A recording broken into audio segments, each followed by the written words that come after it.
তুমি মানো বা না মানো, আমি রাহিকে আমার স্ত্রী হিসাবেই মানি। এমনটি বলছে রাহুল তার মাকে।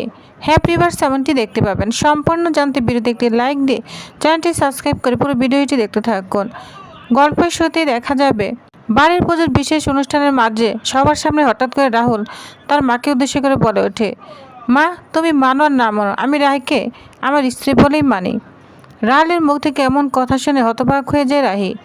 সে অবিশ্বাস্য চোখে তাকিয়ে থাকে রাহুলের দিকে।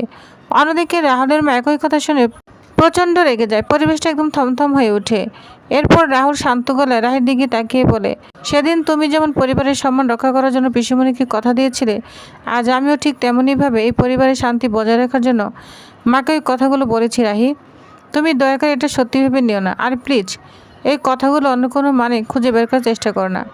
সে আরও বলে, আমাদের সম্পর্ক যেমন ছিল ঠিক তেমনই থাকবে। চার দেয়ালের বাইরে শুধু একটা দায়িত্ব, যখন সেই দায়িত্ব কাঁধে এসে পড়েছে তখন সেটুকু পালন করবে, এর বেশি কিছু নয়।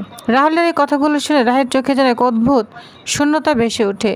সে ধীরে ধীরে বলে, কিন্তু ভালোবাসা থাকবে না তাই তো?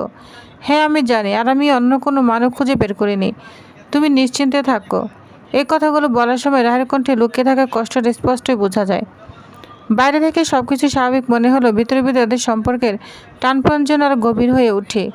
এখন দেখার বিষয়ে দায়িত্ব আর অস্বীকারের মাঝে কি তাদের ভালোবাসা একবারে হারিয়ে যাবে, নাকি সময়ের সাথে সাথে সত্যিকার অনুভূতিগুলো আবার সামনে চলে আসবে। তো নেক্সট আপডেটটি জানতে অবশ্যই আমার সাথেই থাকুন। ধন্যবাদ।